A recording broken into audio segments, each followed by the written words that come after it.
Papa Dudut, wala namang masamang mangarap. Kahit sabihin pa ng iba na imposible na, ang importante ay kaya mong sabihin sa sarili mo na posible pa. Ako nga pala si Jean, 35 years old. Kabilang ako sa mga babaeng nangangarap na maikasal balang araw. Kahit sabihin pa na lumagpas na ako sa kalendaryo, ay hindi ko pa rin sinusukuan ng pangarap kong makapaglakad patungo sa altar, kung saan ako hihintayin ng lalaking nakatakda para sa akin. Na-imagine ko na nga ang bawat eksena, Papa Dudut. Gusto kong maikasal sa pinakaluma pero pinaka-aesthetic na simbahan sa Pilipinas. Dagdag points kung malapit ito sa dagat para doon na rin ang reception area. Gusto kong maimbitahan ang mga taong naniniwala na makakamit ko ang forever ko. At higit sa lahat ay planado na rin kung ano ang wedding gown na isusuot ko. Meron akong boyfriend na kaedad ko rin, si Ricky, at naireto lamang siya sa akin noong time na sobrang broken ako sa naka-live-in partner ko. Si Ricky ang sumalo sa akin at nagmahal sa akin, Papa Dudut. Kaya nasabi ko sa sarili ko na siya na talaga ang lalaking para sa akin. Boto rin sa kanya ang 60-year-old na nanay ko at best friend / dati kong kaklase na si Leia. Sabi nga nila, anumang oras na ayain ako ni Ricky na magpakasal ay buong-buo ang blessing na ibibigay nila sa akin. Kaya naman plinansya ko na lahat ng plano para sa pangarap kong kasal. Hindi pa man din ako inaaya ni Ricky pero malakas ang pakiramdam kong malapit-lapit na ang pagluhod niya sa akin. Para lagyan ako ng singsing sa aking daliri, Papa Dudut.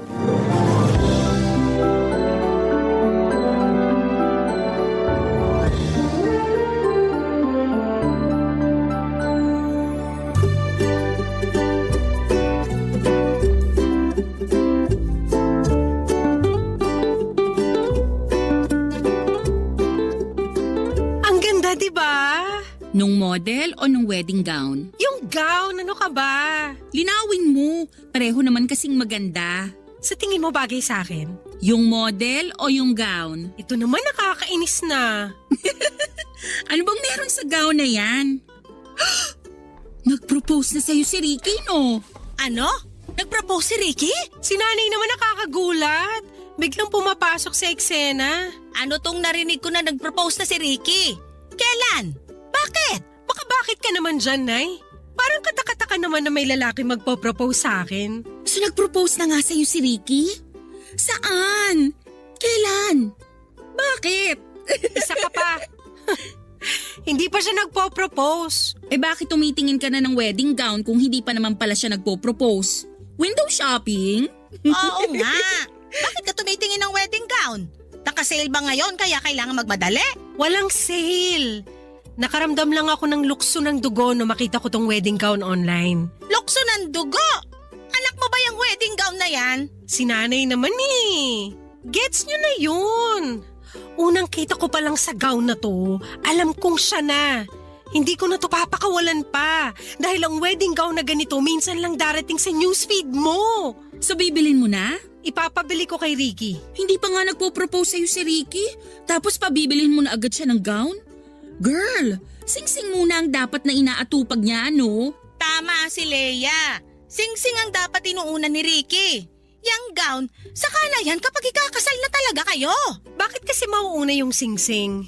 Bakit hindi pwedeng wedding gown muna? Eh yun nga ang mas nakikita sa mismong kasal kaysa sa singsing. Yun ang makikita ng mga bisita. Yun ang unang pupurihin. Eh hindi ka pa nga inaaya ni Ricky na magpakasal. Ang advance mo masyado. Iniisip mo na agad kung paano pupurihin ng mga bisita yung wedding gown mo. Basta malapit na rin naman mag-propose si Ricky sa akin. Ramdam ko. Dahil na naman ba yan sa lukso ng dugo? Kanina pa lumulokso yung dugo ko sa'yo, Jean. Nakaka-high blood ka, ha? Bakit pa ayaw niyong magtiwala na magpo-propose sa akin si Ricky? Bakit ayaw niyong maniwala na may susuot ko rin tong gown na to? Ang hirap kasing pangunahan si Ricky. Ganito na lang. Abangan mo muna ang proposal bago ka ma-obsess dyan sa wedding gown na yan. Basta. Ipapabalik ko tong gown na to kay Ricky. Sure na ako rito. Ito talaga ang gusto ko. Masyado kang maligalig ngayon. Sa mga susunod na araw, linggo o buwan, baka makahanap ka pa ng mas magugustuhan mong gown. Hindi na, Nay. Ito na talaga yung gusto kong gown. Wala na makakapagpabago sa isip ko. May message ko na yung nagbebenta nitong gown. Pinapareserve ko na. Wow! Ang lakas ng pananalig mo kay Ricky, naaayain ka talaga niyang magpakasal ah. Magkano ba yung gown na napupusuan mo, ha? 75,000 pesos. Tax-free. 75,000? Tax-free? Pwede na yung panghanda ah. Makakain mo ba yung gown, Jean? Bakit pa ang kontrabida nyo today?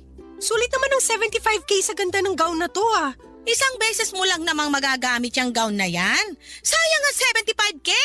Unless gagamitin mo tuwing Sabado para mamalengke. Sumama ang loob ko sa pagiging nega ni Nanay at Lea tungkol sa gown ko. Hindi ko na lang pinahaba pa ang usapan dahil baka mausog pa nila ang pangarap kong wedding gown.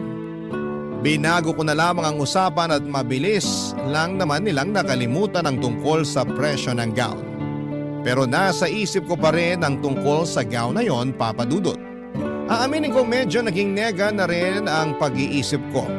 Lalo na tungkol sa pagpo-propose ni Ricky sa akin. Paano nga ba kung hindi mag-propose si Ricky?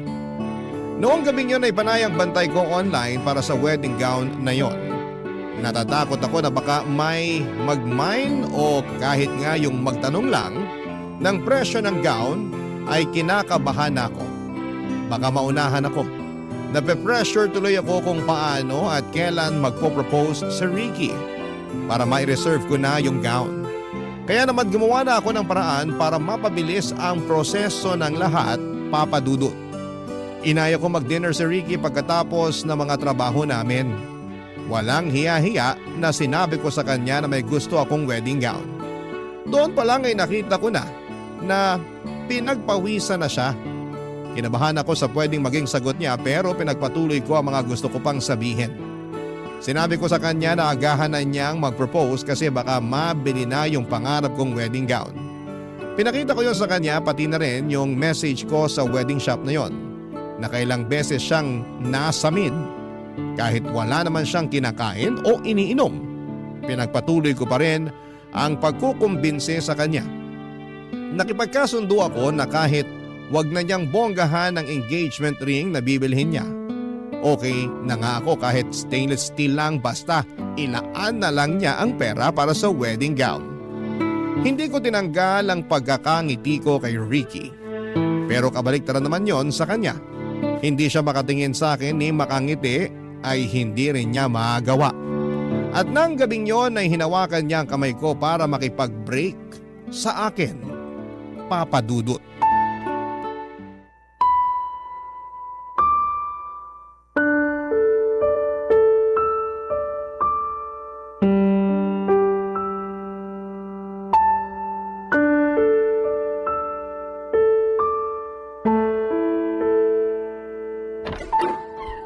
Nay!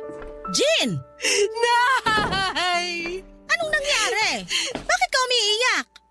Maupo ka nga muna. Tubig. Gusto mo ng tubig? Nay, hiwalay na po kami ni Ricky! Ano? Parang biglaan naman yata. Kasi binigla ko rin naman siya. Nako, wag mong sabihin. Sabi ko sa kanya na mag-propose na siya bago pa mabili ng iba yung wedding gown na pangarap ko. Ay, anak naman. Na-pressure ko ata siya masyado. Kasi hindi na siya makatingin sa akin noon. Tapos hinawakan niya yung kamay ko. Akala ko yun na eh. Akala ko magpo-propose na siya pero sabi niya, mag-break na lang kami. Kasi nga pinilit mo siya mag-propose. Hindi. Kasi pinilit ko siyang bilhin yung wedding gown. Ang mahal naman kasi ng wedding gown na yun, anak. Hindi lang naman dahil sa presyo ng wedding gown yun, Nay. Halatang hindi pa siya ready na pakasalan ako. Wedding ganon. O talagang nape-pressure lang siya sa presyo ng gown? Alam mo naman na may mga lalaki na sumasama ang loob kapag hindi nila nabibili yung gusto ng nobya nila. Sinabi ko naman sa kanya na pwedeng hati na lang kami sa gasto sa gown. Sinabi ko nga sa kanya na nakapag-down na ako ng 5K sa gown eh. Nag-down ka? Eh, just lang yun, Nay. Para ma-pressure na siya. Para wala na siyang kawala. O para wala nang kawala yung wedding gown mo? Pareho! Kaso siya naman tong kumawala sa relasyon namin. Nasaktan ako sa hiwalaya yun ni Ricky. Alam mo namang napamahal at nasanay na rin ako sa kanya. Pero sana anak, alam mo rin yung mali mo. Dapat ba humanap na lang ako ng mas murang gown? Dapat hindi mo siya pinressure. Walang napapala ang mga taong nagmamadali. Madalas, natitisod sila at nasusugatan. O, tingnan mo nangyari sa'yo ngayon. Okay na rin ako, Nay. At least nalaman ko na habang maaga pa. Hindi naman talaga siya ready para sa akin. Nabigla lang yon. Bigyan mo lang ng ilang araw. Baka makipag-ayos na rin siya at malay mo, baka maisip niya mag-propose na rin sa'yo. Malay mo lang yon ha? Ayaw kitang umasa. Hindi na po yan mangyayari, Nay. Klaro niyang sinabi sa akin na hindi pa siya handang magpakasal. May mga tao naman kasi talaga na hindi agad-agad magiging ready magpakasal. At sinabi rin niya na hindi ako ang babaeng handa niyang pakasalan. Teka, ibang usapan na yan. Ilang beses kong pinaulit sa kanya yung mga salita niya. Baka kako namamali lang ako ng interpretasyon, pero hindi. Parehas kami nang naiisip. Hindi niya ako gustong pakasalan. Ako lang kasi yung available sa ngayon. Malas ko kasi ginawa lang niya akong option. I'm sorry anak. Akala ko naman totoo na yung pagmamahal niya sa'yo. Akala ko rin, Nay eh. Akala ko rin. Nay, may 5K ka ba dyan? Para saan? Ipi-PM ko na yung siya para makapag-down na ako sa wedding gown ko. Kahit wala si Ricky, bibiling ko pa rin yung pangarap kong gown. Anak, masyadong mataas ang emosyon mo ngayon. Palipasin mo muna. Nadadala ka lang ng lungkot mo. Pingin na ng 5K, Nay. Please. Saka na kita bibigyan kapag may lalaki nang nag-propose sa'yo. Nasaktan ako sa huling sinabi ni Nanay Papa Dudut. Alam kong napiko na rin siya dahil sa mga iniisip ko. Bakit nga naman ako bibili ng wedding gown kakagaling ko lamang sa hiwalayan. Hindi ba dapat ang una kong inaatupag ay magpaganda, magpagupit at mag-reband. Bumili ng mga sexy na damit at kumain ng matatamis na tsokolate. Yun naman ang proseso sa hiwalayan, hindi ba? Pero bakit gusto kong dumiretso agad sa wedding gown? Tama nga siguro si Nanay, baka masyado ko lang pinapairal ang emosyon ko. Nagpa-deliver na lamang kami ng chicken wings at ice cream. Sabay naming nilantakan yon habang binabash si Ricky. Kahit papaano ay gumaan naman ang loob ko sa mga kapintasan na napansin namin sa kanya, Papa Dudut. Pero hindi ko pa rin matanggal sa puso ko ang pagmamahal ko para sa kanya. Halos 3 taon din kaming magkarelasyon. Akala ko ay siya na. Payapa ang loob ko sa kanya. Marami kaming pinagkakasundo ang dalawa. Bibihira kaming mag-away. Mature kaming pareho at hindi ako tinutoyo mula noong siya ang nakarelasyon ko. Kaya ganoon ako kakampante na okay kaming dalawa, Papa Dudut. Hindi kasi kami naging toxic sa isa't isa. Pero nagkabukingan sa totoong intensyon niya sa akin nang mapadaanan ko ang topic tungkol sa pagpapakasal. Doon pala lalabas ang katotohanan. Hindi naman niya ako ganong kamahal para idala sa altar. Ang sakit noon na mapakinggan sa isang lalaki. Lalo na sa isang katulad kong lagpas na sa kalendaryo ang edad. Gusto ko na rin namang maikasal pero bakit parang pinagkakait pa yon lalo sa akin. Hindi na muling nagparamdam pa sa akin si Ricky. Blinak na rin niya ako at ang mga mutual friends namin sa Facebook. Para siguro ay wala na kaming maging koneksyon sa isa't isa. Nasaktan ako roon dahil parang tinapon niya lamang ang ilang taon naming pinagsamahan. Pero ano pang magagawa ko kung hindi naman kami parehas ng nararamdaman ng mga panahong yon, Papa Dudut. Barangay Love Stories. Barangay Love Stories. Papa Dudut, sa pagdaan ng mga araw matapos ang hiwalayan namin ni Ricky, wala akong ibang ginawa kundi ang sisihin ang sarili ko sa mga desisyon ko sa buhay. Lalo na sa mga lalaking pinili kong mahalin. Tulad ng iba na kagagaling lamang sa hiwalayan ay hinayaan ko lamang ang sarili kong malugmok sa lungkot at sakit. Hindi ako lumalabas ng bahay at madalas lamang akong nakakulong sa kwarto kapag wala akong trabaho. Panay ang nood ko ng mga malulungkot na pelikula, lalo na yung mga tungkol sa hiwalayan. Sa ganung paraan ay matatanggal ko sa puso ko ang mga nakabarang sakit. Inuubos ko na talaga lahat ng sakit na nafe-feel ko sa puso ko. Ganon kasi ako mag-move on. Hahayaan ko ang sarili kong malugmok at saka ako babangon. Hinayaan naman ako ng nanay ko na gawin yon at maliban na lamang sa best friend kong si Leia. Magkaiba kasi kami ni Leia. Pag ang best friend kong yon ang nasaktan ay paniguradong babangon siya agad para durugin lahat ng mga nanakit sa kanya. Hindi man niya madurog ang mga taong yon, pero sisiguraduhin niyang makikita nila na nakaahon na siya kaagad. Ma-pride kasi si Leia, Papa Dudut. Ayaw niyang nakikitaan siya ng kahinaan. Kaya ayaw din niyang makita yon sa akin.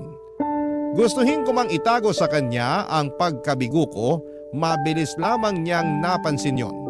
Lalo na sa trabaho ko. Magka-opisina rin kasi kami ni Leia at minamatsagan niya ako sa tuwing nadadown ako sa pagiging sawi ko. Napansin din niyang naapektuhan na ang trabaho ko dahil doon. Kaya naman minabuti niyang kausapin na rin ako, Papa Dudut. Hindi ko naman minasama yon, lalo't kailangan ko rin naman ng mag-uuntog sa akin para maintindihan kung hindi pwedeng lagi na lang akong malungkot, Papa Dudut.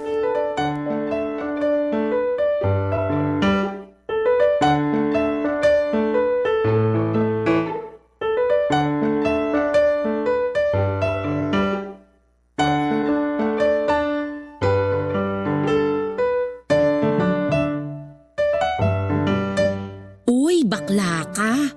Bakit? Ikaw ba kailan titigil sa sad girl era mo ha? Soon. Dapat soon na talaga. Naapektuhan na yung trabaho mo. Hindi pwedeng ganun. Babawi na lang ako soon. Kailan yung soon na yan? Kapag pinasahan ka na ng boss natin ng memo, naligwa ka na rito. Hindi mangyayari yan. Isa kaya ako sa top performing employees for 10 years. Uy, bakla ka. Baka nakakalimutan mo. Madaling makalimutan ng 10 achievements mo sa isang pagkakamali mo lang. Kaya umayos ka dyan. Ano bang magagawa ko sa hindi nga ako makapag-function ng maayos? Masakit nga eh. Masakit. Hindi rason yan. Kahit masakit, umayos ka. Hindi hihinto ang mundo dahil lang nasaktan ka. Mag-adjust ka, no? Aba, ilang adjustments pa ba ang gagawin ko sa mundong to? Ako na lang lagi nag-a-adjust eh. Sa akin na lang lagi binabagsak yung sakit. Marami pa namang ibang tao, bakit parang ako lang ang available na sumalo? Lahat tayo may kanya-kanyang pinagdadaanan, Jean. Hindi lang ikaw. Magaling lang magdala yung iba. Eh di sorry na kung hindi ako magaling magdala ng pinagdadaanan ko. Ay, alam kong hindi madali ang pinagdadaanan mo. Minahal mo eh.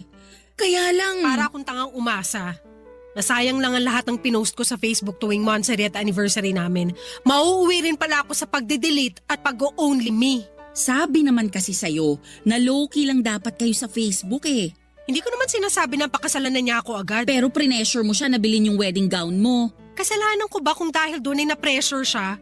Pinatunayan niya lang sa akin na hindi niya ako gustong pakasalan. At mabuti nang nalaman mo agad. Ngayon, makaka-move forward ka na. Mas malawak na ngayon ang space sa buhay mo para makapasok yung tamang lalaki para sa'yo. Alam mo, kahit matino yung advice mo, hindi ko pa rin yan iintindihin. Broken ako eh. Ang iintindihin ko lang yung galit ko kay Ricky. Sinayang niya ang ilang taon ko. Sana hindi na lang niya ako niligawan at nilandi. Paano kung nakasalubong ko na pala yung the one para sa akin? Kaya lang taken na ako kaya hindi ko siya napansin. Kahit habang buhay mo pa siyang sisihin, wala ring mangyayari. Wala na tayong ibang dapat gawin kundi umusad. Alam ko na. Ang alin? Pautangin mo ako ng 5K. 5K? Uy, hindi porket broken ka, uutang ka na ha? Dali na. Gusto mo ako makamove on agad, di ba? Pang travel mo? Down payment ko sa pangarap kong wedding gown. At paano makakatulong sa iyo ang gown na yon para makamove on ka? Hindi ba mas lalo ka lang mahihirapan? Kasi may paalala sa'yo na single ka pero bumili ka na ng wedding gown? Paraan ko to ng pagmamanifest. Kapag nakita ng langit na pursigido ako maikasal, mapipilitan tong ibigay na sa akin si the one. Gets mo? At wedding gown ang solusyon sa manifestation na yan? Mahihiya na ang langit na tanggihan ako kapag nakabili na ako ng gown. Okay, ganado na ako mag-work. Asan na yung mga email na kailangan kong basahin?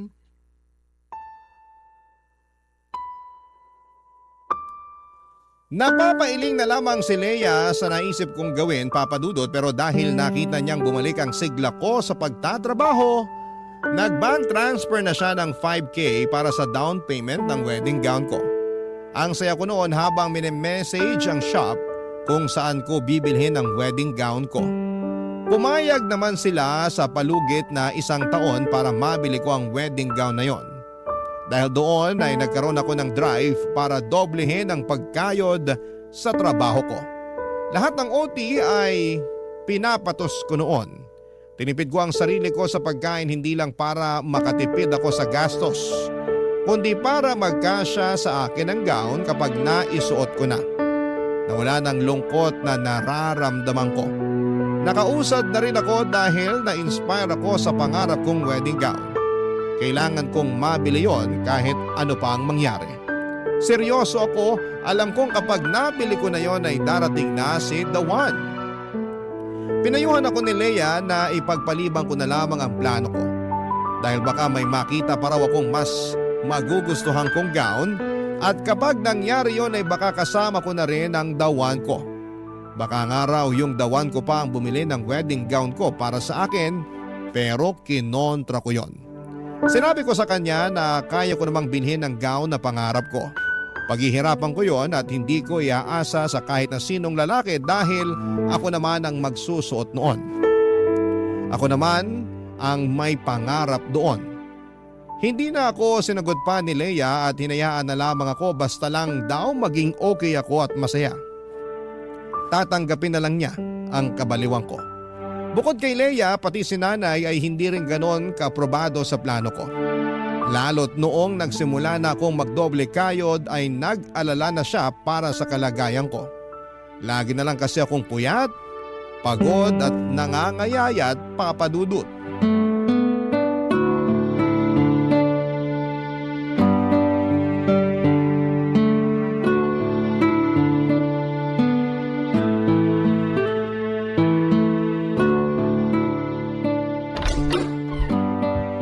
Nay, bakit kising pa kayo?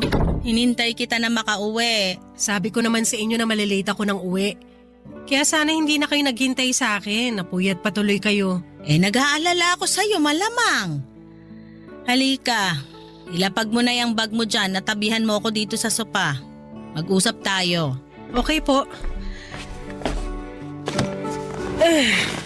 Ikaw naman, hindi ka man lang nag-reply sa mga text ko sa'yo kanina. Nasa locker ko po kasi yung cellphone ko para hindi ako ma-distract sa trabaho ko. Marami kasi akong kailangang tapusin eh. Gaano pa ba karami ang trabahong kailangan mong tapusin? Naapektuhan na kalusugan mo dahil sa kakatrabaho mo ng walang tigil. Magpahinga ka rin. Kahit day off mo pumapasok ka. Mas malaki kasi ang bayad kapag pumasok ako sa rest day ko, Nay. Mas malaki rin ang bayad mo pag pina-ospital ka dahil hindi ka nagpapahinga. Nakakapagpahinga naman po ko, Nay. OA nito. Anong nakakapagpahinga? Nalaman ko kay Leia na kahit lunch break mo nagtatrabaho ka. Parang po matapos na agad yung mga trabaho ko. O baka gusto mong matapos na agad ang buhay mo. Si Nanay talaga. Hindi pa matatapos ang buhay ko kasi ikakasal pa ako. Ano ba yung sikat na sinasabi ng mga kabataan ngayon? Delula? Delule ba yun? Delulu po. Ayan ka, delulu. Aba, Nay, ayun yung maniwala na ang kaisa-isa niyong anak ikakasal balang araw? Naniniwala naman ako, pero ginagawa mong imposible dahil sa mga ibang kahibangan na ginagawa mo. Kahibangan na ba mag-uti sa trabaho? Kahibangan yung bibili ka ng gown pero wala ka pa namang aasawahin. Grabihan naman sa aasawahin. Seryoso ako. Ikaw nga gumising-gising na riyan sa mga kalokohan mo. Alam kong nasasaktan ka pa rin sa hiwalayan niyo ni Ricky. Naka-move on na ako. Andito na nga ako sa pag-iipon stage para sa wedding gown ko eh. Hindi naman pwedeng mauna ang wedding gown kesa sa mapapangasawa. Ibang mindset ko sa inyo, Nay. Wala kang kaparehas na mindset. Ikaw lang yan. Eh di ako ang magpapauso nito. Ako ang magiging inspirasyon ng mga kababaihan na laging sawi pero umaasa pa rin na balang araw makakapagsuot din sila ng wedding gown. Anak, Pwede bang hayaan nyo na lang ako, Nay? Hayaan nyo na lang ako sa pagiging delulo ko. ayaw lang kitang umasa at masaktan. Umasa at nasaktan ako Sasagarin ko na. Kaya nga gumagawa na ako ng paraan ngayon para makaahon ako Tapos binabagsak nyo naman ako. Hindi kita binabagsak. Inaalalayan pa nga kita sa mga desisyon mo sa buhay Hindi ko kailangan na alalayan nyo ako. Suporta lang at tiwalang kailangan ko sa inyo. Ano ngayon kung matisod at pagkamali ako? Ibabangon ko pa rin ang sarili ko. Suportahan nyo lang ako. Yun lang ang kailangan ko. Desidido ka na ba talaga sa pagbili ng wedding gown na yon? Opo. Wala na akong ibang gustong gawin kundi ang maisuot ko na yun. Kahit wala ka pang mapapangasawa. Kahit wala pa akong mapapangasawa. May isa lang akong pakiusap sa'yo. Ano po yan, Nay? Ingatan mo ang kalusugan mo para makita pa kitang suot ang pangarap mong wedding gown. Tumango ako sa naging tanong ni nanay at sinuklian na lamang niya yon ng tipid ng ngiti. Hinayaan na lamang niya ako papadudot. Pinilit na lang niya akong kumain bago ko magpahinga. Pinagbigyan ko naman siya papadudot kahit na hindi ako gutom noon. Sa totoo lang ay parang hindi na ako nakakaramdam pa ng gutom dahil masyado ko nang iniisip ang pagtatrabaho. Nasanay na lamang ang katawan ko na laging nakaharap sa computer at hindi nakaharap sa pagkain. Napansin na kasi ni nanay ang pangangayayat ko. Dinaan ko na lamang sa vitamins at tubig ang lahat. Aminado naman akong hindi ganong kadali ang ginagawa ko at malaki pa ang kailangan kong bayaran para sa wedding gown ko. Pero hindi ko yon susukuan kahit gaano pa yon kahirap papadudot. Hindi na namin muling napag-usapan ni nanay ang tungkol sa pagbili ko ng wedding gown. Kontra man siya sa plano ko pero sinabi niyang ipagdarasal niya na mapaaga ang pagkuha ko ng wedding gown para maging masaya na akong tunay. Bata pa lamang ako ay totoong pangarap ko ng maikasal papadudot. Lagi akong nangunguna sa pagpepresenta bilang bride sa tuwing naiisip naming magkakalaro na magkasal-kasalan. Kahit nga hindi ko gusto yung napili nilang groom, para sa akin ay wala akong pakialam. Maglalagay pa ako ng puting punda ng unan sa ulo ko para kunwari ay belo ko yon. Isusuot ko rin ang bestida ko na pangsimba at itatakas ang sandals na may takong ni mama. Pipitas ako ng maraming pulang gumamela para maging bouquet ko. Ipapasalo ko naman yon sa mga kalaro ko. Pero bago pa man din nila masalo, papadudot ay nagkakawatak-watak na ang mga gumamela. Tinakot pa ako ng dating kalaro ko na malas daw kapag nagkawatak-watak ang ihahagis na bouquet. Ibig sabihin daw noon ay hindi pwedeng ikasal ang babae. Yun ba ang dahilan? Kung bakit lagpas 30 na ako ay hindi pa ako nakakalakad sa altar? Papadudot. Barangay Love Stories. Barangay Love Stories. At dahil nga sa may isang taon ako para makabayad na sa pinareserve kong gown kaya kinailangan kong sumideline. Kahit ano na lamang ay tinatrabaho ko papadudot. Kahit maliit lang ang bayad ay tinatanggap ko. Nagbenta ako ng chicherya sa trabaho at sa mga kapitbahay ko. Ilang beses nga akong nasita sa trabaho dahil bawal daw yon. Kaya naman ginagalingan ko na lamang ang pagtatago. Umextra din po ako tuwing may children's party bilang assistant ng isang kamag-anak kong clown. Hindi lang yan ha, tumanggap na rin po ako ng labada sa mga kakilala ko. Ginamit ko ang napanalunan kong washing machine sa raffle sa trabaho. Marami pa akong ibang ginawang trabaho pero hindi pa rin naging sapat yon dahil masyadong malaking halaga ang kailangan kong bayaran para sa gown. Naisipan ko ngang mag-loan sa bangko kaya lang kapag naiisip ko kung gaano kalaki ang interest noon ay napapatras na lamang ako. Di bale nang pag-ipunan ko at matagalan ng pagbabayad, ang importante ay pinaghirapan ko naman. Panay na nga ang kantsaw ng mga tao sa akin. Para raw akong may binubuhay na 100 mga anak. Pinagsabi ko na kasi ang dahilan ko ng pagtitriple ng kayod. Marami ang nagsasabi na ginagawa ko lang daw na tanga ang sarili ko.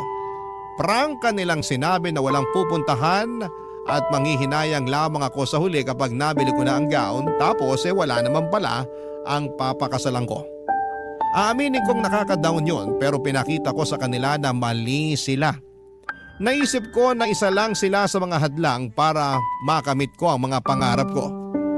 Pinadala lang ang mga kontrabidang ito ni Lord para subukin kung hanggang saan aabutin ang pasensya at kagustuhan kong mabili ang pangarap kong gown. At higit sa lahat ay ito ang sukat at basihan ni Lord kung handa na ba ako sa ibibigay niyang lalaki na papakasalan ko balang araw.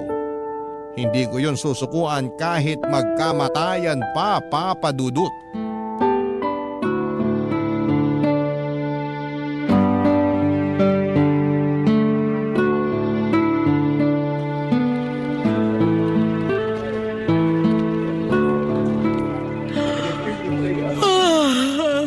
O ano, inaantok ka na.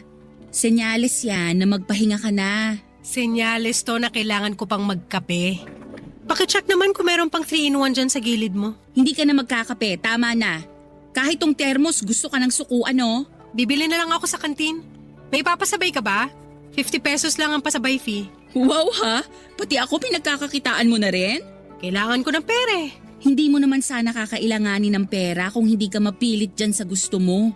Pwede namang ipagpaliban muna ang pagbili ng wedding gown. Akala ko ba na pag-usapan na natin to? Di ba okay na sa'yo na bilhin ko yung wedding gown na yun? Kasi akala ko madadalian ka lang sa pagkuha ng pera para mabili yon.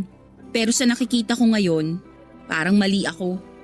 Para ka ng zombie na hindi sabik sa utak kundi sabik sa kwarta. Lahat naman tayo sabik sa pera. Ikaw hindi ba pangarap mo magkaroon ng sarili mong DSLR?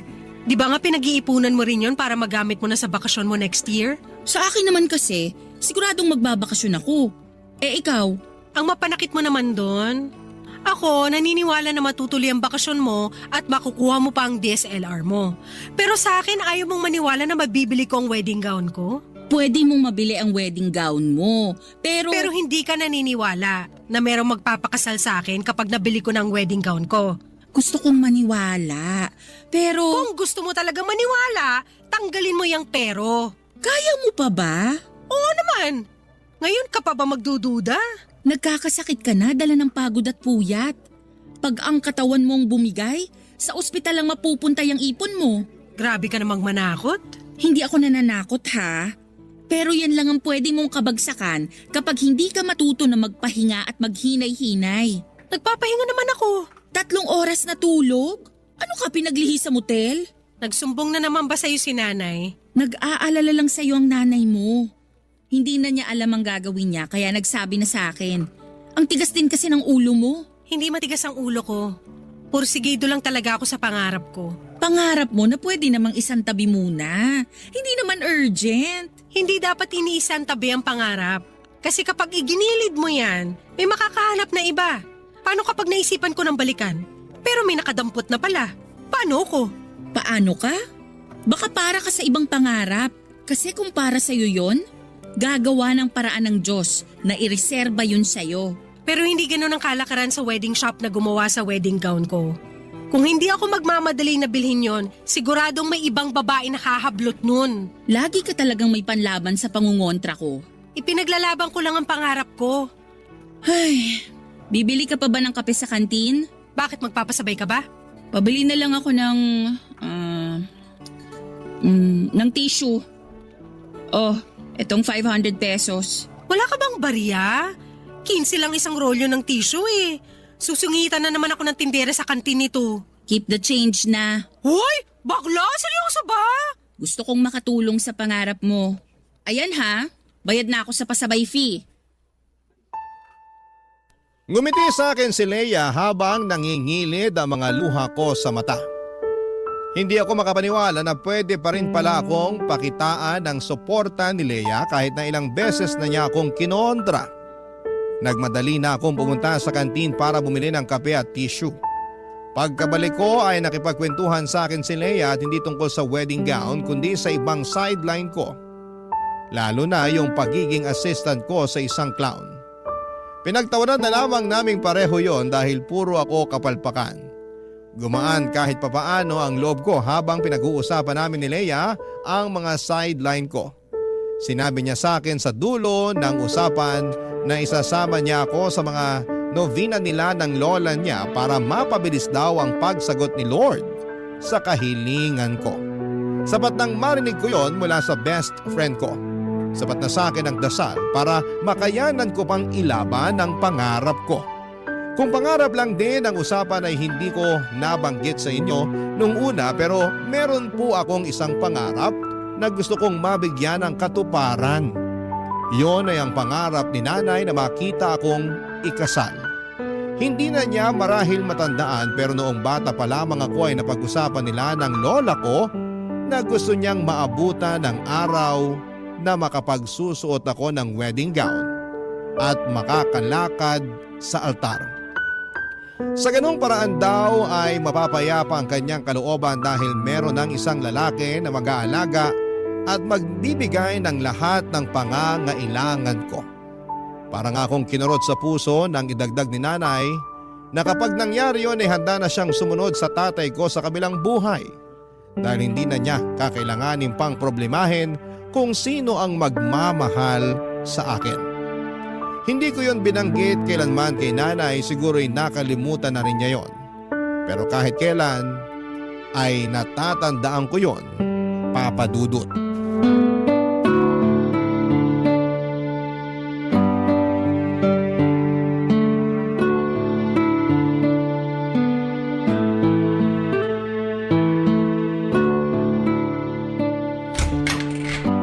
Anak, pwede bang pumasok sa kwarto mo?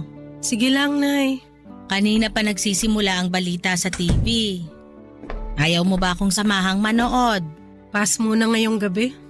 Hindi pa ako tapos mag-budget eh. Gabi-gabi ka na lang nagbabudget ah. Ilang gabi ka nang hindi updated sa mga showbiz happening. Ipahinga mo muna ang utak mo sa pera. Halika muna ron sa sala. Sunod na lang ako.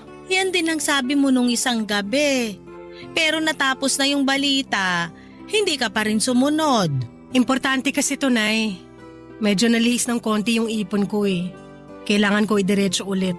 Akala ko ba nasusunod mo ng maayos yung budget mo? Nalihis nga po kasi nung nagkasakit ako. Napabili tuloy ako ng maraming tissue, salabat, mga gamot para sa ubod sipon. Tapos niresetahan pa ako ng doktor ko ng vitamins para sa dugo. Yan naman kasi ang sinasabi ko sa'yo, di ba? Hindi ka kasi marunong magpahinga. Imbis na hindi nalihis ang ipon mo, ayan tuloy, napunta lang sa gamot. Pasalamat pa rin po ako na hindi ako na ospital. Gamot lang sapat na. Natawa ka pa. Kapag hindi ka pa tumigil sa kakangarag sa katawan mo, sigurado akong dextrose na makakaharap mo. Huwag mo namang ipagdasal na, ikaw talaga. Hey, o paano na yan? Kaya ko itong ayusin, Nay. Kalma ka lang dyan. Magkano lang naman yung nabawas? Tsaka sa linggo, may e-extrahan ulit ako na children's party. Doon na lang ako babawi. Pero sa linggo na rin ang birthday ng tatay mo. Baka lang nakakalimutan mo. Ay, oo nga! Ay nako, nakalimutan mo nga. Kung nasaan man ang tatay mo ngayon, nagtatampo na siya sa'yo. Ganito na lang, Nay. Ikakain ko na lang siya ng cake sa birthday party. Doon ko na lang isa-celebrate. Sumama ka na lang din kaya. At least makakatipid tayo kapag nakigamit tayo ng birthday party ng iba. Hey, kung ano-ano naiisip mo. Maiintindihan naman ni tatay kung hindi tayo makakapag-celebrate ng birthday niya sa linggo. Isang birthday lang naman yun. Yearly naman ay nakakapag-celebrate tayo. Maliban ngayong taon. Maiintindihan ako ni tatay. Alam niya na may pangarap ako na gustong matupad. Alam niya kung bakit ko kailangan gawin to. Ay, alam mo ba, nung magnobyo at nobya pa lang kami ng tatay mo, pinangako niya sa akin na bibilan niya ako ng napakagandang singsing. Yung singsing daw na pang prinsesa. Hindi ko po alam yung kwento na yan ah. Ewan ko ba, dahil sa tagal na rin siguro kaya nakalimutan ko na. Naalala ko lang bigla dahil sa pagiging porsigido mo na mabili yung pangarap mong wedding gown. Naalala ko sa'yo ang tatay mo. Parehas talaga kayo. Tapos Nay, anong sunod na nangyari sa kwento ni tatay tungkol sa singsing? Mula nung nakita niya yung singsing na narimata sa sanlaan, kung ano-anong trabaho na ang pinasok niya. May kamahalang kasi yung singsing. Antigo ata. Nagbebenta siya ng taho sa umaga bago pumasok sa trabaho niya ng 10:00. Nagbebenta rin siya ng yosi at candy sa trabaho niya. At sa gabi, nagbebenta siya ng balot at yosi. Tuwing day off niya, sinasamahan ko siyang magbantay ng mga itik ng tsuhin niya. Ilang buwan niyang ginawa yon. At nabili niya yung singsing? Hindi. Sayang naman po ang effort ni tatay. May nakabili na kasi nung singsing. Naunahan siya. Yan ang sinasabi ko eh. Kaya kailangan magmadali. Kapag gusto, gumawa agad ng paraan. Gumawa naman ng paraan ng tatay mo. Kaya lang, baka hindi para sa akin yung singsing na yon. Pero pangarap ni tatay na mabili yun para sa'yo.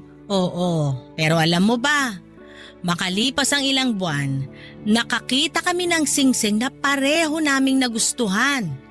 Hindi pang prinsesa tulad ng una niyang plano. Pero nagustuhan ko yon at bumagay sa mga payat na daliri ko. At binili na po ni tatay yon. Nabili pa niya sa mas murang halaga. Ay, at doon na rin niya ako inayang magpakasal. Gamit ang singsing na yon. Gamit ang pagkakataong yon.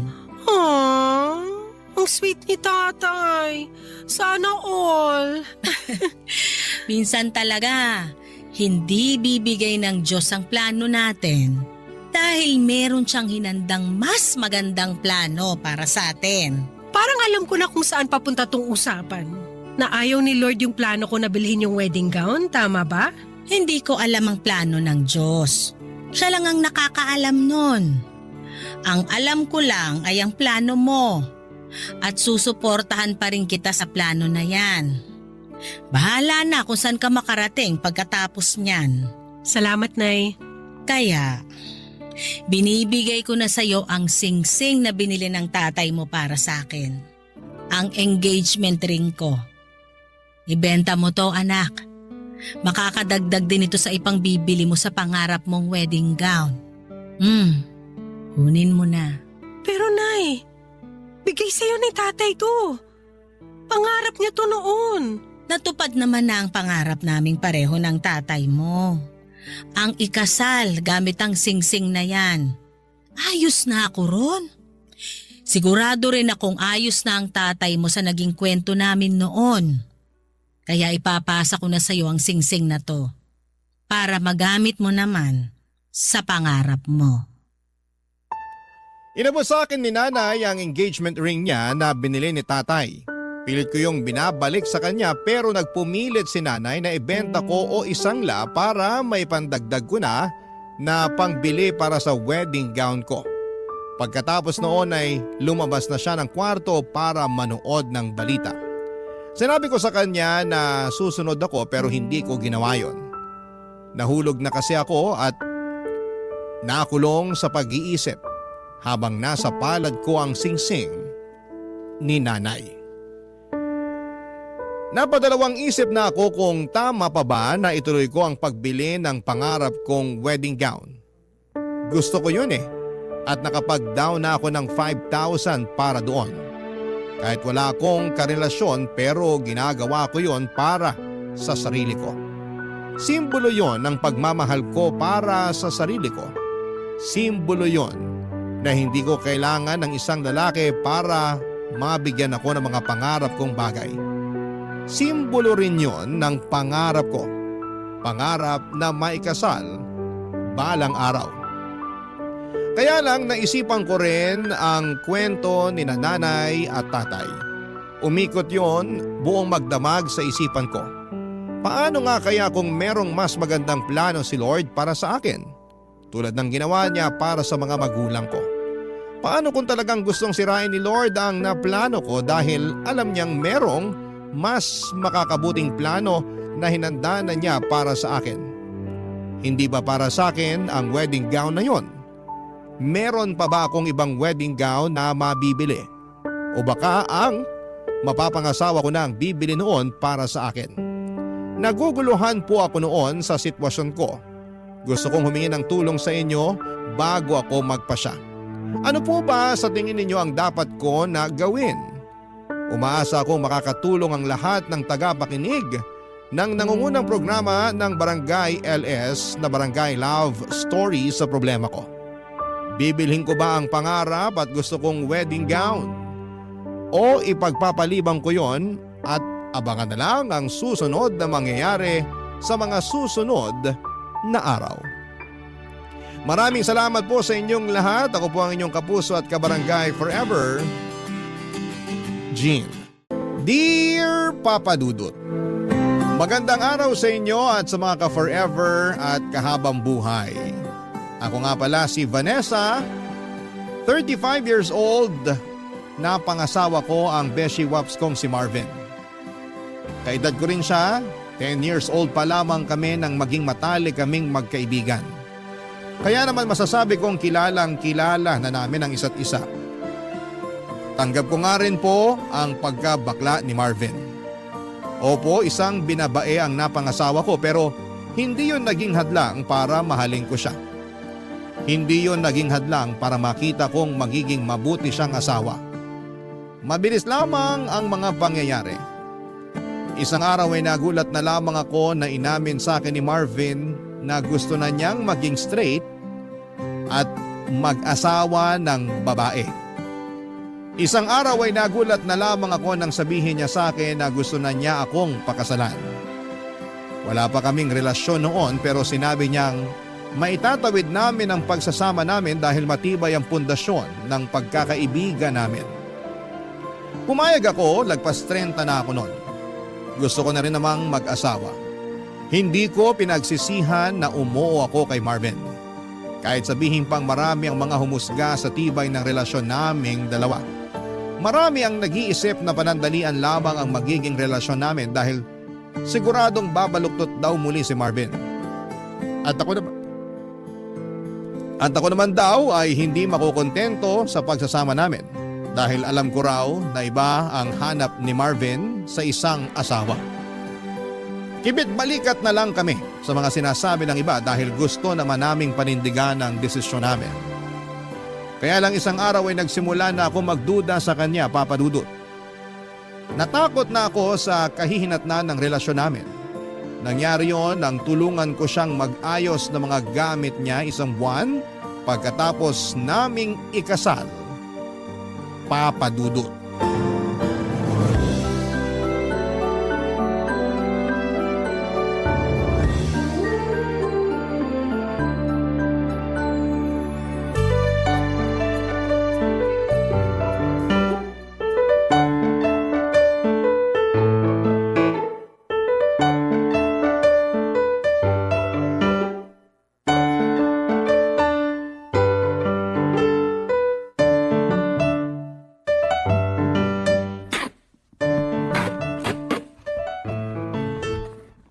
Sana pala, kaysa inuna nating mag-honeymoon, inasikaso na lang muna natin tong mga gamit mo. Natambakan tuloy tayo ng gagawin ngayon. Late din kasi pinadala ni Mama itong mga gamit ko. Mas inuna kasi nila ni Papa na mag-honeymoon. Competitive sila ha? Nakikisabay sa honeymoon? Bago kasal lang yan? Tinetesting lang yung mga tuhod nila kung lumalaban pa. Isusumbong kita pag nakita-kita tayo next month. Ipapahamak ko talaga ang asawa mo. Kaya mo yun? Asawa? Oh, bakit? Naninibago lang. Naninibago pa rin. Isang buwan na tayong kasal ah. Sanay ako bilang beshiwap mo. Alam mo yan. Pwede pa rin naman tayo maging mag-beshiwap eh. Magandang araw na maging mag-best friend na mag-asawa. Pampatibay ng relasyon. Hindi ba tiwala ang nagpapatibay ng relasyon? Akala ko nga chismis ang pampatibay ng relasyon eh. Ay nako, tapusin na nga lang natin tong pag-ayos ng gamit mo para makapagpahinga na tayo. Mabuti pa nga para makapagkadal na mamaya. Sayang ang lamig ng panahon kung hindi mapapakinabangan. Char! Huwag ka na nga magsabi ng char. Baka may makarinig at sabihin na pumipitik na uli ang mga daliri mo. Ay wala akong pake. Char! Ewan ko sa'yo. Pag ikaw nahipa ng hangin pabalik sa dating kasarian mo, naku lang talaga. Abot mo na nga sa akin yung karton dyan sa tabi mo para masimulan ko ng iligpit laman yan. O heto, dahan-dahan ha. Mabigat to. Ano ba laman itong karton na to? Napakabigat. Hindi ko natanda. Check mo na lang. Ano nga ba laman ito? Make-up? Bestida? High heels? Ah, yan pala laman yan, box. Doon mo na lang ilagay sa dulong cabinet kasama ng mga ibang abubot ko. Bakit meron ka pa rin itong mga to? Bakit ko naman kasi itatapon yan?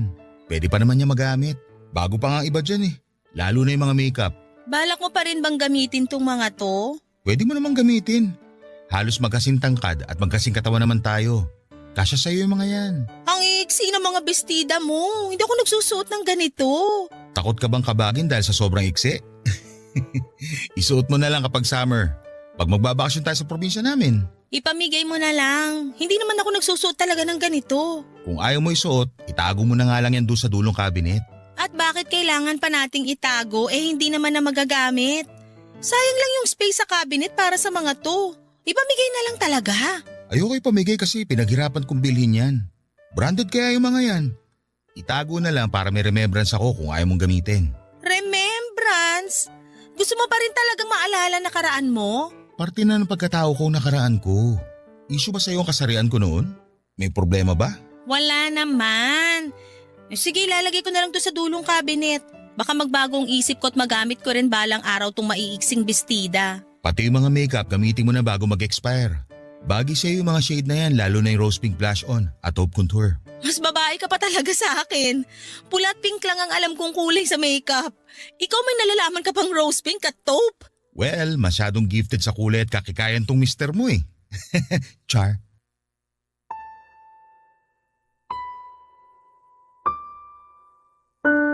Alam kong nagbibiro lang noon si Marvin sa pagbabakla-baklaan niya. Pero medyo kumabog ng kaunti ang dibdib ko dahil mansyado pa rin ang pagiging bakla niya para sa akin. Recent lang kasi siya nagbagong buhay, Papa Dudut. Siguro'y doon pa lang ako noon nilamon ng mga sabi-sabi ng mga kakilala namin na isang araw ay muling magbabalik loob si Marvin sa pagiging binabae. Para mawala ang pag-overthink ko ay nag-focus na lamang akong muli sa pag-aayos ng gamit ni Marvin, Papa Dudut. Marami pa ako nakita roon ng mga gamit niyang pangbabae. Hindi na lang ako umiimik at nilagay na lamang lahat sa dulong cabinet. Umaasa ako na hindi na yon magagamit pa ni Marvin. Umaasa ako na isang araw ay siya na ang magdidesisyon na ipamigay na lamang ang mga yon kaysa gawing remembrance sa naging buhay niya noon. Natatandaan ko pa na kasama ako noon lagi ni Marvin na bumili ng mga damit na pangrampa niya.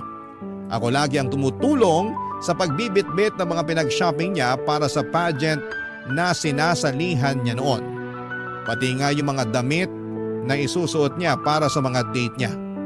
Ako rin, Papa Dudut, ang kasama niya sa pagbili noon. Nakakatawa lang na isipin na asawa ko na ang beshi waps kong bakla na mas babae pa kung umasta noon sa akin. Minsan nakakaduda talaga kung totoong gusto na niyang maging straight o nape-pressure lamang siya ng iba para yakapin ang una at totoong kasarian niya. Lalo na kapag may kasama siyang ibang lalaki. Lalo na yung alam kong tipo niyang lalaki. Lumakas ang kaba ko lalo na noong pinakilala niya sa akin ang bago niyang katrabaho na si Deo. Kaedad lang din namin at gwapo pa. Dinala niya sa bahay namin isang gabi para makikain sa amin ng hapunan, Papa Dudut.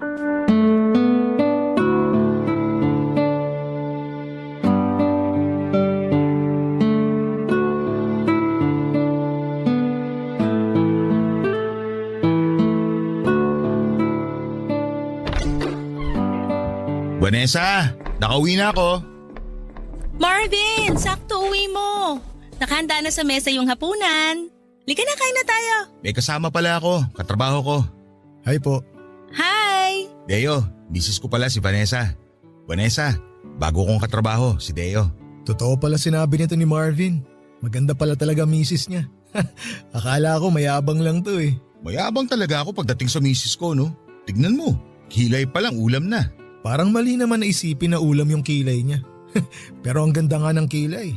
Makapal at on fleek. Ako ang nagkikilay dyan tuwing day off ko. Ipaghihayabang ko lang ha. Tigilan nyo na yung kilay ko, baka mausog at magkauban bigla. Tara na sa kusina para makakain na. Kain na! Sana wala kang allergy sa hipon, Deo. Masarap pa naman tong buttered shrimp na niluto ko. Marami pa. Paborito ko to. Nako, hindi to makakatulong sa abs ko. Mapaparami kain ko nito. Nga pala Vanessa, matindi ang abs nito si Deo. Pang sparkle artist sa GMA. Ipakita mo nga ngayon Deo. Wag na, ano ka ba? Nakakahiya naman na sa harapan pa ng mga hipon papakita tong abs ko. Kesa naman mamaya mo pa ipakita yan eh. Lulubog na yan kapag naparami ka ng kain ng hipon at kanin. Huwag mo na lantad yung abs mo. Naniniwala naman akong pang-artista yung nasa tiyan mo. Kain na lang tayo, Marvin. Baka magtampo pa tong mga hipon kasi mas paborito natin pag-usapan yung abs ni Deo. Umaalog na tong abs ko sa humor mo, Vanessa. Gets ko na talaga kung bakit na-inlove sa'yo to si Marvin. Sense of humor mo palang ulam na eh. Puro na lang ulam ang nasa isip mo Deo. Kumain na nga lang tayo para makauwi ka na. Di pa ako nakakapaglagay ng kanin sa plato ko, iniisip mo na agad na pauwiin ako. Hindi ah. Kung may baon ka lang na extra brief eh, papatulugin na kita rito sa bahay namin. Sa susunod, magdadala ako ng 1 dosena ng brief, extra large. Sa day off natin, matulog ka rito ha. Oo naman. Ayos lang ba sa'yo, Vanessa? Ako nang bahala sa paghuhugas ng plato. Wala namang problema. Ayos lang sa akin, basta ayos lang kay Marvin. Mas lalong wala problema sa akin para naman masaya rito sa bahay. Bakit? Malungkot ka ba na tayong dalawa lang ang nandito? Naku, lagot ka Marvin, ayusin mo kasi. Ang ibig ko sabihin, masaya rin siguro kung masubukan natin paminsan-minsan na may bisita tayo. Pero kahit wala, ayos na sa akin na tayong dalawa lang. Lusot, hindi kulong. Kumain na nga lang tayo para makauwi na tong si Deo. Aray naman, gusto nyo talaga ata akong pauwiin eh. I-take out ko na nga lang tong kanin at hipon. Sa jeep ko na lang kakainin mamaya habang nasa biyahe. Joke lang naman Deo. Kahit mamayang madaling araw ko pa umuwi, ayos lang sa amin. Gusto mo manood tayo mamaya ng movie pagkatapos natin mag-dinner eh. Sige, game ako dyan. Pero ayos lang ba sa'yo yon, Vanessa? Oo naman. Nood tayo ng movie mamaya pagkatapos kumain. Tama na kwentuhan. Kain na tayo para makanood na mamaya. Imbes na kumain ay nagpatuloy pa rin sa tawanan at usapan sina Deo at Marvin Papadudut. Hindi na nga ako gumatong pa sa usapan nila para hindi na yon humaba pa. Pero ganun pa rin. Tawanan lang sila ng tawanan na akala mo'y matagal na silang magkakilala. Hindi na rin ako nakaimik pa kahit gustuhin ko man. Parang nakalimutan na kasi nilang andun ako. At sila na lamang ang nagkakaintindihan sa mga pinag-uusapan nila. Kumain na lamang ako para makaramdam sila at doon na rin sila sumunod. Akala ko kapag nagsimula na silang kumain ay hindi na sila magkwekwentuhan. Pero hindi yun nangyari, Papadudut. Sumigi pa rin sila ng sumigi sa usapan. Late na tuloy kaming natapos kumain. Inaantok na ako noon pero ayaw pang umalis ni Deo. Gusto pa niyang manood ng TV at sinamahan tuloy namin siya. Ni Marvin na tuwang-tuwa rin. Habang magkakasama kami ay para ako naging third wheel sa kanila. Naalala ko bigla noong mga panahong third wheel ako kay Marvin at sa mga naging boyfriends niya. Ako lagi noon ang bumabangka sa kwentuhan dahil madalas ay nagkakahiyaan silang magkakarelasyon. Noong time na kasama namin ni Deo ay parabang naulit ang nakaraan. Ang kaibahan lamang, silang dalawa ni Marvin ang bumabangka sa usapan samantalang ako ay tahimik lang. Hindi ko noon alam ang mararamdaman. Nakikita kong masaya si Marvin kasama ang kaibigan at katrabahong si Deo. Pero ang sakit lang na makitang parang mas masaya siyang kasama si Deo kesa sa akin ang mismong asawa niya. Mas lumalim lang tuloy ang selos at pagdududa ko, Papadudut, kung totoo ba ang kagustuhan ni Marvin na magbagong buhay na. Papadudut. Barangay Love Stories. Barangay Love Stories. Sa pagdaan ng mga araw, Papadudut, ay hindi ko sinabi kay Marvin ang totoong nararamdaman ko. Takot akong magising ang pagkabakla niya oras na maparami ang oras na kasama niya si Deo. 6 na araw pa naman sa loob ng 1 linggo kung magkasama sila sa trabaho. Hindi ko alam kung ano ang ginagawa nila sa tuwing magkasama sila sa opisina. Madalas akong napapraning lalo't nasa bahay lamang ako palagi. Naka-work from home kasi ako at halos wala naman akong ginagawa masyado sa trabaho ko. Kaya mas dumadami tuloy ang oras ko sa pagdududa at pag-overthink. Inisto ko pa nga ang Facebook ni Deo at lumaki ang insecurity ko nang makita ko ang mga halos hubad na larawan nito sa Facebook. Ganon ang mga itsura ng mga naging karelasyong lalaki ni Marvin noon. Hindi ko na alam kung ano ang gagawin ko para makapagtiwala akong muli kay Marvin. Sinubukan ko namang pigilan ang nararamdaman ko kaya lang masyado yung nagsusumigaw. Lalo na kapag nakikita ko si Marvin na may nakakasalubong na ibang lalaki. Bukod kasi kay Deo ay madalas na rin akong magselos sa mga lalaking nakakasalamuha ni Marvin. Pati na yung mga nasasalubong namin ay biktima na rin ng pagdududa ko. Noong una ay kinikimkim ko lamang ang selos ko hanggang lumalim na yon ng tuluyan. Isang araw nasa mall kami naglalakad at nagpababa ng mga kinain namin, pauwi na rin sana kami noon nang biglang tumawag si Deo kay Marvin. Pansamantala kaming nahinto sa paglalakad para makipag-usap si Marvin kay Deo. Napansin ko ang kakaibang ngiti ng asawa ko nang magkausap silang dalawa. Muli papadudot aaminin ko na nagselos ako.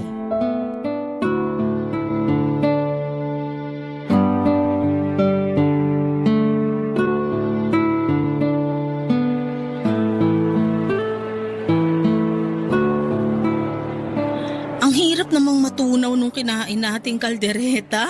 Sinabi mo pa. Lumalaban pa rin yung karne ng baka sa tiyan ko. Baka bukas ko na ito maburo at mailabas. Ang hirap talaga pag nagkakaedad. Hirap nang matunawan. Hoy, bata pa tayo no? 35 pa lang tayo. Kung makapagsalita ka naman dyan, akala mo kailangan na natin kumuha ng senior citizen ID. Kasi naman, 1 oras ang mahigit nung umalis tayo sa resto na kinainan natin. Pero parang barado pa rin yung sikmura ko. Pinulang yata tayo sa tubig. Maghanap nga muna tayo na mabibilhan ng tubig. Buti pa nga. Teka, tumatawag si Deo. Sagutin ko lang saglit ha. Sige, gumilid muna tayo para hindi makakaabala sa mga naglalakad. Sige. Hello Deo. Marvin, nasan ka? Andito kami sa mall ni Vanessa. Katatapos lang namin kumain. Bakit? Ay, nagde-date pala kayo. Pasensya ka na. Naistorbo ko pa ata kayong dalawa. Hindi ka nakaistorbo. Ikaw pa ba? Lagi ako may oras para sa'yo. Salamat naman kung ganun. Napatawag ako kasi imbitahan sana kita sa Sabado kung pwede ka. Anong meron? Birthday ng nanay ko. Alam mo namang tuwang-tuwa sa'yo si nanay. Baka naman pwede mo mapagbigyan. Huwag ka na mag-abala sa regalo. Ayos na kay nanay na nandun ka. Game! Anong oras ba? 4:00 ng hapon ng simula. Pwede mo naman nagaan para makisali ka sa inuman namin ng mga pinsan ko. Gusto ko yan. Matagal na rin ako hindi nakakainom. Kailangan na mababad sa gin ng lalamunan ko para makaramdam naman ng init at hagod. Ako na bahala sa alak at pulutan. Mananawa ka. O sige na, tuloy nyo na yung date nyo ni Vanessa. Pasensya na ulit kung naistorbo ko kayo ha. O paano? Bye! Bye! Nakarinig ako ng inuman Inimbitahan ako ni Deo para sa birthday ng nanay niya sa Sabado. Punta ako ha. Hindi ako magpapagabi, promise. Nakilala mo na pala yung nanay ni Deo? Oo. Dumidiretso kasi kami madalas ni Deo sa bahay nila pagkatapos ng trabaho. Kaya pala lagi kang late kung umuwi. Dumadaan ka pa kina Deo. Hindi naman palagi. Sa tuwing naghahanda lang ng merienda ang nanay niya. Kaya ngayon, super close na kayo ng nanay niya. Oo. Kaya naimbitahan na tuloy ako sa birthday niya sa Sabado. Akala ko ba manonood tayo ng sine sa Sabado? Pwede naman manood na tayo ngayon. Parehas lang naman yung palabas ngayon at sa Sabado. Pagbibigyan ko lang yung nanay ni Deo. Ang bait kasi nun eh. Nakakayang tumanggi at baka magtampo. Alam mo naman ang mga matatanda. Lagi na nga kayong magkasama ni Deo eh. O bakit naman ganyan ka magsalita? Mas maganda ngang lagi kami magkasama eh. Kaysa naman mambabae ako, di ba? Mambababae ka? Bakla ka naman.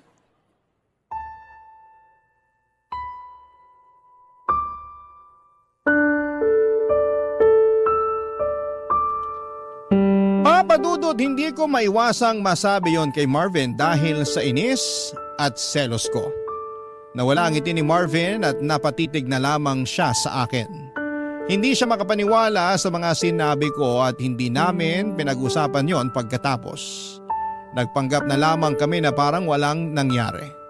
Tahimik kaming pareho habang pinagpapatuloy ang paglalakad. Alam naming nagbago ang mood namin pero wala ni isa sa amin ay walang gustong umamin.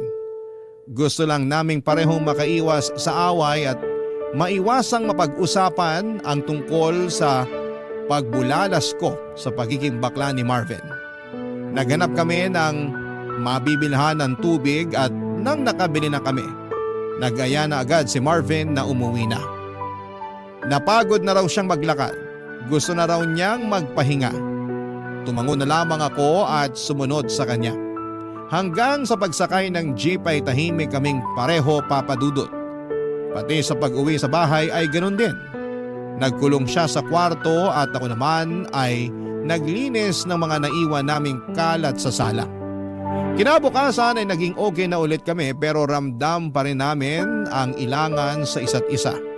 Wala pa rin ni isa sa amin ang gustong pag-usapan ng mga nangyari sa mall. Isang hapon ay hindi ako mapakali at parang may nagtutulak sa akin para kausapin si Deo. Gusto ko siyang makausap para malaman niya ang nakaraan ni Marvin at para alam din niya kung saan siya lulugar. Baka sakaling maisip niyang irespeto ang relasyon naming mag-asawa. Alam kong emosyon ko ang nagdidikta noon sa akin at mali ko na sumunod ako sa gusto noon. Kinuha ko ang cellphone ko at tinawagan si Deo. Nakuha ko ng palihim ang number ni Deo nang minsang makaidlip si Marvin at nakabukas ang cellphone nito, Papadudot.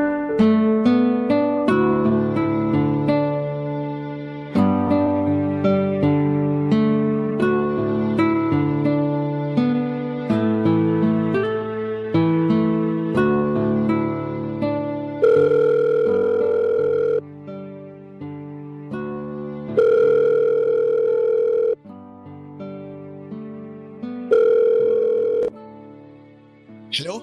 Sino to? Hello, Deo. Si Vanessa to. Yung asawa ni Marvin. Vanessa, ikaw pala.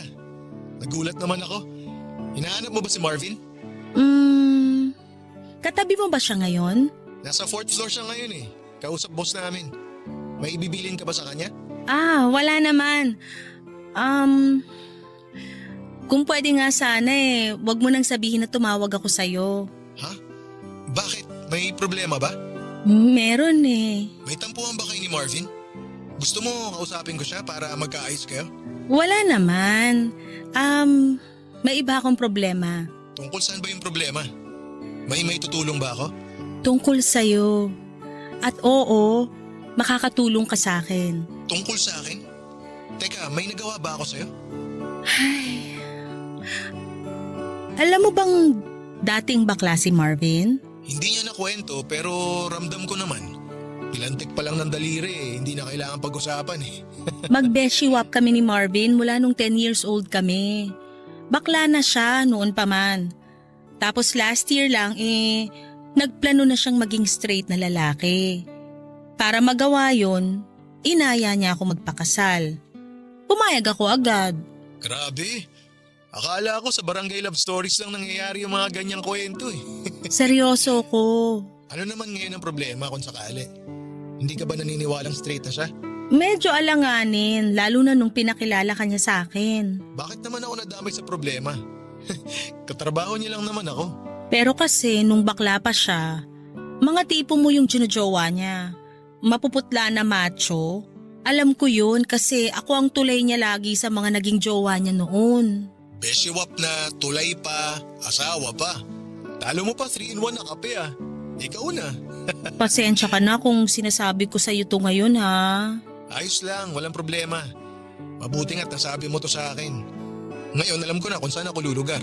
Nadamay ka pa sa pagsiselos ko. Pasensya ka na talaga. Wala yun.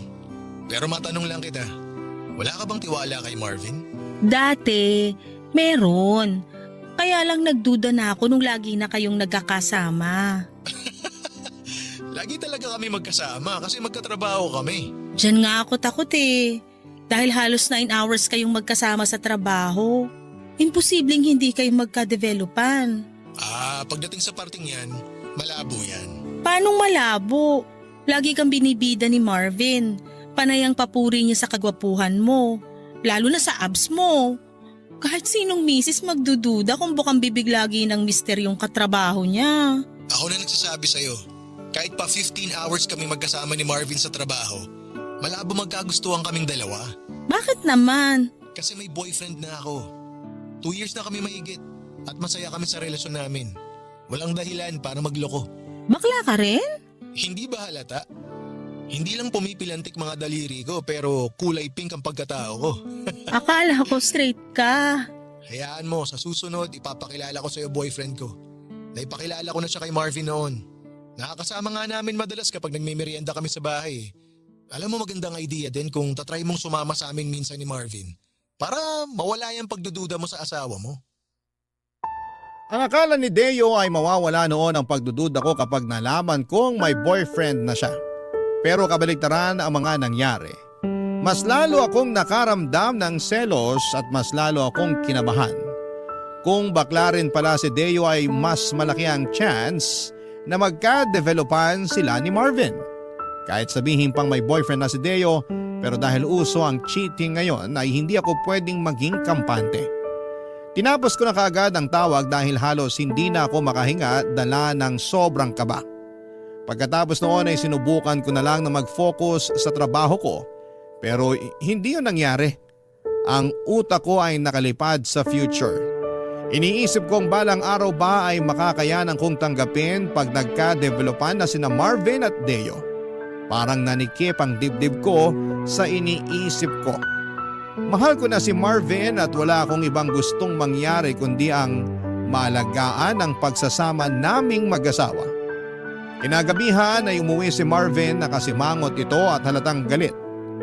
May kutob akong sa akin siya galit at tama naman ako.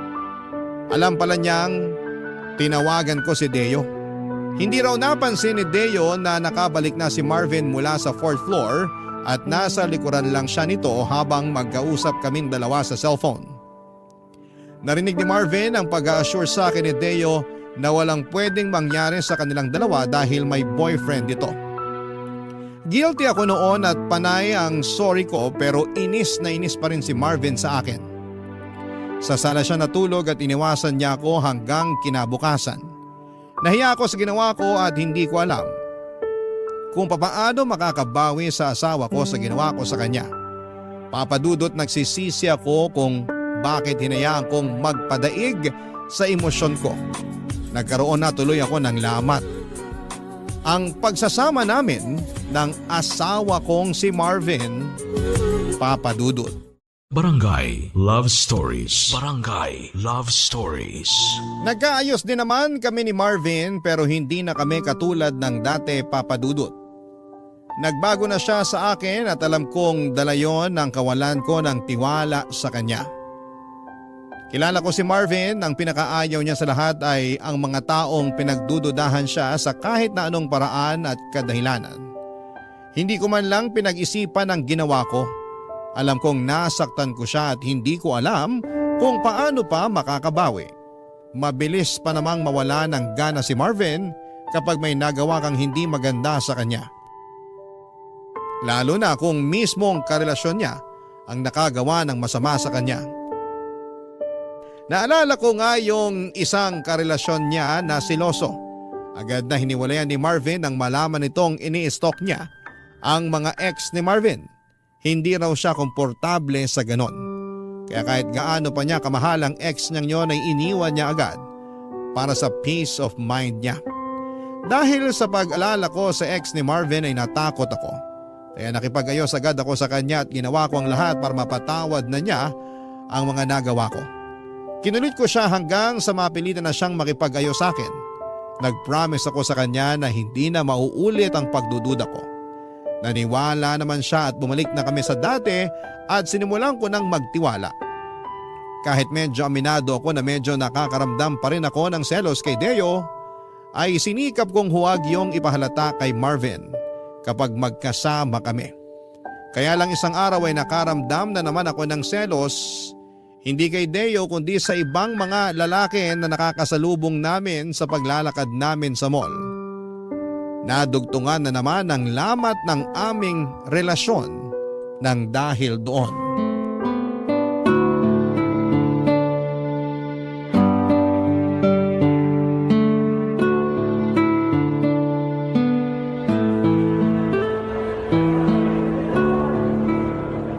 Pwede ba tayong dumaan sa second floor? Bibili lang ako ng bagong casing ng phone ko. Sure ka? Mas mura kaya online. Umorder ka na lang, free shipping pa. Sale pa naman bukas. Pwede, pero check pa rin natin dito. Maaga pa naman eh. Okay, pero daan lang muna tayo sa pharmacy. Bibili lang ako ng vitamins ko. Ay sakto, ubus na rin yung vitamins ko. Oo nga pala, O ano yon? wala. May nasalubong ka lang na gwapo na tahimik ka na bigla?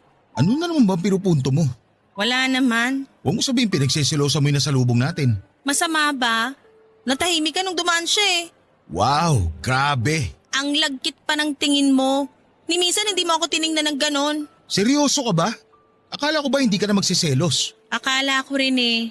Pero iba yung dating sa'yo nung nasalubong natin. Parang gusto mong lundagan. Parang gusto mong lapain. Ganyan talaga kahayok sa lalaki ang tingin mo sa akin? Una si Deo, tapos ngayon ibang lalaki naman. Ang saklap ha. Pati hindi ko kilala pinagsisilosan mo. Nakakaselos kasing reaksyon mo nung dumaan yung lalaking yon. Kakaiba yung tingin mo eh. Masama na ba tumingin sa ibang tao ngayon? Anong gusto mo? Sa'yo lang nakadikit ang mga mata ko. Tama na nga, ayoko na ng away. Ayaw mo ng away. Pero ikaw naman to nagsimula. Kaya nga tinatapos ko na, di ba? Ano bang dapat kong gawin para matigil ka na sa pagsiselos mo? Wala. Tama na. Ayoko ng pag-usapan. Pag-usapan natin to para matapos na. Pag pinag-usapan natin to, baka relasyon na natin yung matapos. Matatapos talaga tong relasyon natin kung panay duda ka. Hindi kita pinagdudahan kanina. Nagselos at nagtaka lang ako. Ganon din yun. Hindi ka magsiselos kung hindi ka nagdududa. Umuwi na nga lang tayo. Wala na ako sa mood. Ikaw pa tong nawala sa mood ha. Eh di sorry na. Sorry kung pinagsilosan ko yung nasalubong natin. Huwag ka mag-alala. Last na yon. Duda ako. Pag nasimula mo na magselos, tuloy-tuloy ka na. Ganyan ka sa ex mo dati. Halos sakali mo na sa kakaselos mo. Alam mo naman palang selosa ako dati pa. Pero bakit pinakasalan mo pa ako? Kasi akala ko, bilang ilang dekada na tayo magkaibigan, buo na ang tiwala mo sa akin. Hindi ka pa ba tapos dumakdak? Ikaw, hindi ka pa tapos magselos? Hindi pa ako pwedeng manalo sa usapan na to? Bakit ko hayaang manalo yung pagsiselos mo? May karapatan ako magselos dahil asawa kita. Dahil mahal kita. Kahit asawa kita, wala ang karapatang pagdudahan ako. Lalo na ang kasarian ko. Hindi ako nagdududa sa kasarian mo. Sinungaling, kung hindi ka duda sa kasarian ko, bakit halos ikamatay mo yung kakaselos sa lalaki na kasalubong natin? Hindi ako nakasagot sa sinabi ni Marvin, Papa Dudut. Nahiya ako bigla dahil alam kong tama siya. Talaga namang nagdududa pa rin ako sa kasarian niya pero hindi ko magawang aminin yon sa harapan niya. Nang hindi na ako sumagot ay naglakad na ng mabilis si Marvin para makalabas na ng mall. Humabol naman ako pero hindi kami nag-usap. Sabay pa rin kaming sumakay ng taxi pa uwi at hindi pa rin kami nag-iimikan sa loob ng taxi hanggang sa makauwi kami ng bahay. Hindi na ako muling kinausap ni Marvin kahit ilang beses na ako nag-attempt na pag-usapan namin ang mga nangyari. Alam kong napagod na siya sa ginagawa ko at kahit ako ay pagod na rin namang magduda. Kaya lang ay hindi ko pa ma-practice na magtiwala ng buo sa kanya. Hindi ko may paliwanag sa kanya kung bakit ganon akong magduda. Ayokong galitin pa siya lalo kaya naman ako na rin mismo ang dumistansya. Sa mga sumunod na araw ay hindi na kami tuluyang naayos. Lagi na lang late kung umuwi si Marvin at hindi na kami nakakapag-usap tulad ng dati. Nanlamig na siya ng tuluyan sa akin, mas lalo tuloy akong napraning dahil sa mga inaakto niya. Dahil sa pagdistansya niya sa akin ay naisip kong mas lalo lang lalaki ang chance na mapalapit siya kay Deo o sa ibang lalaki na makakasalamuha niya. Baka nga, para makaganti sa akin ay manlalaki na siya para lang patunayan ang mga pagdududa ko sa kanya. Natakot ako lalo sa mga iniisip ko, Papa Dudut. Kaya bago pa umabot sa puntong yon ay kinausap ko na siya. Nahirapan akong harapin siya noong una dahil nga sa panayang iwas niya. Pero napilitan din siya na makipag-usap sa akin nang ma-realize nito marahil na hindi na namin pwedeng iwasan ang isyo na namamagitan sa aming dalawa. Nagkausap na ulit kami at sinikap na ayusin kung ano man ang naging gusot noong nakaraan, Papa Dudut.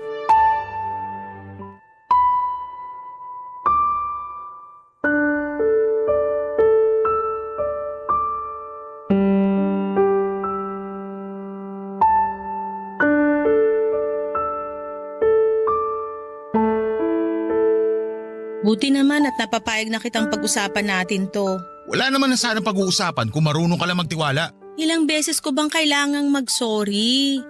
Nakakapagod na ah. Nakakapagod mag-sorry, pero magduda hindi. Sana baliktad na lang. Makinig ka. Alam kong hindi ko na mababawi yung pagdududa at pagsiselos ko sa'yo nung mga nakaraan. Kaya nga gusto kong makabawi ngayon. Babawi ka ngayon tapos bukas balik selos na naman.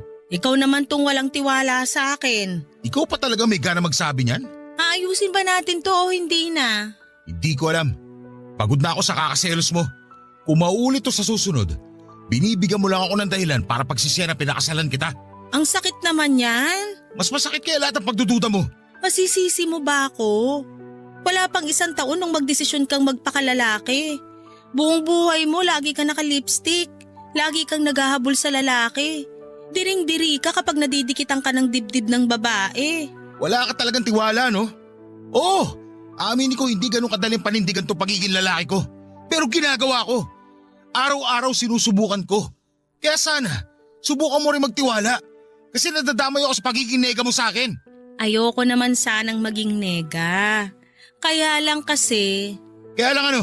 paano kung isang araw mapagod ka na sa kakasubok? Paano kung isang araw ma-realize mo na mas gusto mo na lang uli maging bakla? Na mas gusto mong yumakap sa lalaki kaysa babae? Paano ako? Bakit kasi ganyan ka-advance ang utak mo? Hindi ba pwedeng yung pagsusumikap ko ngayon na maging straight ang isipin mo? Hindi mo ba na-appreciate yun? Na-appreciate ko na nag-e-effort kang maging straight. Pero hindi ko lang kasi maiwasang makaramdam ng takot sa tuwing may nasasalubong tayong gwapo tapos mapapatingin ka sa kanila. Ni sa hinagap, hindi ko naisip na lalaki ang pagseselosan ko. Vanessa, ikaw na itong pinili ko. Ikaw na itong pinakasalan ko. Marami naman dyan na pinili nga sa una. Pero sa huli, iniwan pa rin. Kaya hirap ka magtiwala kasi nakafocus ka sa mga mali ng iba. Hindi tayo yun. Iba tayo. Mahal kita at mahal mo ko. Hindi ba pwedeng yun na lang atupagin natin ngayon? Kesa lagi tayo mag-aaway dahil sa walang kwentang pagdududa mo. Paano bang gagawin ko? Nahihirapan na rin ako eh. Gustuhin ko man na di magselos. Pero ramdam ko pa rin eh. Lalo tuwing wala ka rito sa bahay at kasama mo si Deo. Si Deo na naman? Ilang beses ko bang sasabihin sa'yo na magkaibigan lang kami? May karelasyon yun. Nakakahiya na pati siya idadamay mo sa pagsiselos mo. Kasi naman, panay-puri ka sa itsura niya. Lagi mong binabalita sa akin kapag pumapasok siya sa opisina niyo na mala-artista yung datingan. Dahil lang doon kaya ka nagdududa? Mas matakot kapag naglilihim na ako tungkol kay Deo. Pati na rin sa ibang mga lalaki nakakasalamuha ko. Ibig sabihin lang nun, may mali siya na sa akin. Ayan, kinabahan na naman ako lalo. Bakit kailangan mong sabihin yan? Ay, eto. Naalala mo nung grade 6 tayo? Wala teacher natin nun tapos naglaro tayo ng truth or consequence. Naalala mo yung sinabi ko nun? Hindi ko na naaalala. O sige, para bumalik lang sa alaala mo. Nung tumuro sa akin ng bote at truth ang pinili ko, tinanong ako ng kaklase natin si Tracy kung may crush daw ba ako sa'yo. Ay oo, naalala ko na. Sumagot ka ng oo. Tapos nung tumuro uli sa'yo yung bote at consequence naman ang napili mo. Siguro naman natatandaan mo. Napaghalik sa'yo yung consequence na gusto nila ipagawa sa akin nun. At ginawa mo nga. Ramdam ko pa yung panlalamig ng labi mo. May halo pang nginig. Ikaw ba naman makascore sa crush mo? Hindi ba manlalamig labi mo sa kaba? Ako pa yata yung first kiss mo eh. At puppy love ko. Talaga? Ako? Hindi man ikaw ang first love ko, pero ikaw ang puppy love ko. Ikaw ang pinakaunang kilig sa buhay ko bago ako lumiko at natuto man lalaki. Ay, aaminin ko sa'yo, Na-attract pa rin ako sa lalaki. Aaminin ko rin, nung bagong pasok si Deo sa office namin, nagka-crush ako sa kanya. Pero panandalian lang yun. Nawala rin kagad na ma-realize ko na maayos pala siya na maging kaibigan. Hindi ko alam kung nakatulong ba yung sinabi mo sa pagiging selosa ko. Ito, hindi ko alam kung makakatulong pero susubukan ko. Walang halong biro. Ikaw na ang gusto kong makasama habang buhay. Wala nang iba. Napakaswerte kong napangasawa ko ang best friend ko. At napakatanga ko kung gagawa pa ako ng dahilan para magkahiwalay tayo. Oo, ramdam ko pa rin ang pagiging bakla ko. Hindi ko agad yun matatanggal sa sistema ko. Pero kung meron pa akong isang hindi matanggal sa sistema ko, yun yung kagustuhan ko na maging katuwang ka sa buhay. At makasama ka hanggang sa pagtanda. Nakatitig lang sa akin si Marvin habang sinasabi ang mga linya niyang yon. Aaminin kong nakatulong yon para mabawasan ang nararamdaman kong selos at pagdududa. Niyakap ko na lamang siya dahil hindi ko rin alam kung ano ang susunod na sasabihin para hindi masira ang moment namin. Pagkatapos noon ay nagbalik na kaming muli sa masayang relasyon namin. Kaya lang, ramdam ko na noon ng pagiging maingat ni Marvin. Ramdam ko rin na napapraning na siya sa tuwing lumalabas kami at nakakasalubong kami ng gwapong lalaki. Iniiwasan na rin niya si Deo at ramdam ko ang lungkot niya noon. Alam ko naging close na silang dalawa at nakasira lamang ang pagsiselos ko sa samahan nila. Aaminin ko na hanggang ngayon ay hindi pa ganoong kabuo ang tiwala ko kay Marvin. Siguro'y likas na sa akin ang magduda dahil yun na ang nakasanayan ko sa mga dating nakarelasyon ko. Pero bala ko na sana yung itigil kaya lang ay hindi ko alam kung papaano. Ayoko magkasira kami ni Marvin dahil wala na akong ibang gustong makasama kundi siya na lamang talaga. Lalo't nagbabalak na kaming magkaroon ng anak bago matapos ang taong ito. Hindi naman makakatulong kung may ilangan pa kami pagdating sa tiwala kung paplanuhin na naming bumuo ng pamilya. Baka naman may tips kayo kung paano mawawala ang pag-overthink ko, kung paano mawawala ang pagdududa at ang pagsiselos ko. Gusto ko sanang maayos ang relasyon namin pero sana'y matulungan ninyo ako kung papaano. Salamat po sa mga susubok na tumulong at magpadala ng komento sa inyong Facebook page. Salamat na rin po sa team sa Barangay LS sa pagdinig at pagbabahagi ng aking kwento. Ang inyong forever kapuso at ka-barangay, Vanessa.